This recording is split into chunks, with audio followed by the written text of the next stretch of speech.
I knew then what I know now, and that is this: successful people don't fear change, they change the fear.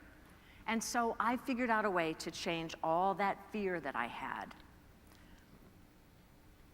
And I don't look at the glass as being half full, you guys. It's not about that. I own the glass. I own the glass, and so do you. So when things happen, somebody gets sick, you get fired, you get fat, you get divorced, you mess up with the kids, you don't get the job at work, whatever it is. When things happen, you have that glass, so it's yours to fill it up when things deplete.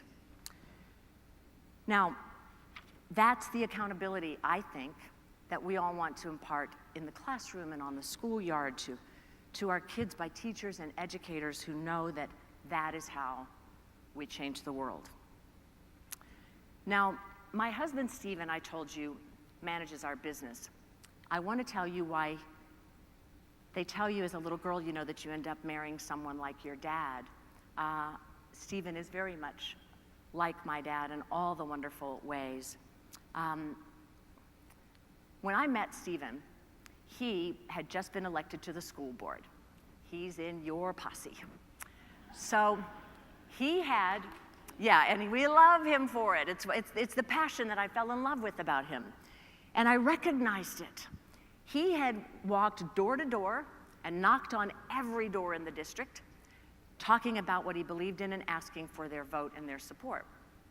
Well, they saw this passionate, at that time, 38-year-old kid who had no children and wasn't married and was running for the school board.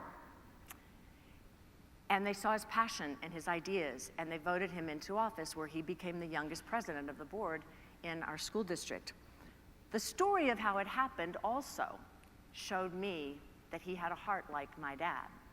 Stephen was in the middle of a big, high-powered career as a talent manager. So he represented all kinds of big names. You would know them all.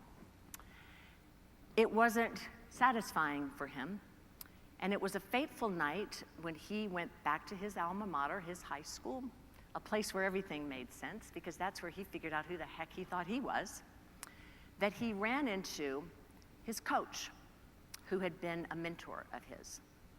And the coach was telling him that things weren't great in the district, that teachers weren't happy, that kids weren't performing, that parents were all up in arms. You know the story. And he said, we really need passion like yours. And that's what got Stephen's wheels turning. What can I do? Can I help? I want to give back to the school that was so important to me.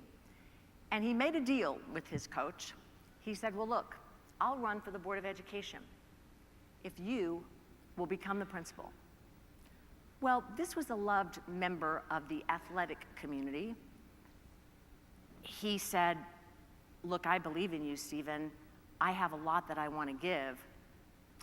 I don't know if the Beverly Hills School District, which had never had an African-American principal, and that was his coach, will be willing to go the distance with us.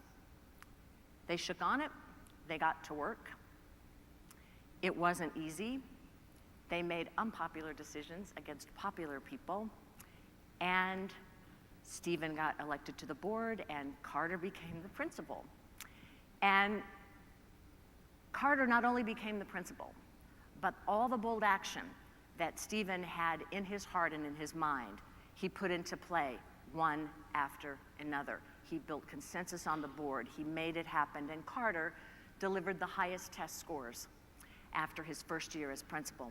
It was an inspiring story that all came back to their love for their school. See, Carter had been a student at the school. He had attended the school on a diversity permit. It had changed his life. He wanted to dedicate his life to giving back. Stephen wanted to protect and defend the school that had meant so much to him. And it was a very proud moment when my youngest son graduated from that school. So I know what you do I love and respect what you do. My dad is one of you. My husband is one of you. I can't think of higher praise than to be in front of a group of people who dedicate themselves with that kind of passion. And we really appreciate all that you offer and all the change and all the hope and all the possibilities that you identify.